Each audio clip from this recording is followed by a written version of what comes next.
ये वो जगह है फ्रेंड्स जिसे लोग इस समय बरसात के मौसम में देखने दूर दूर से आते हैं फ्रेंड्स।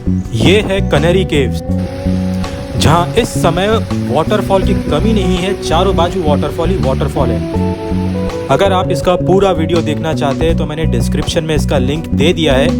और अगर आप भी ऐसे चैनल देखना पसंद करते हो, ऐसे वीडियोस आपको देखना पसंद है, तो जल्दी से जल्दी मेरे इस चैनल को लाइक एंड सब्सक्राइब कर दो फ्रेंड्स। Thank you. मुंबई का Borivali national park Kanheri caves.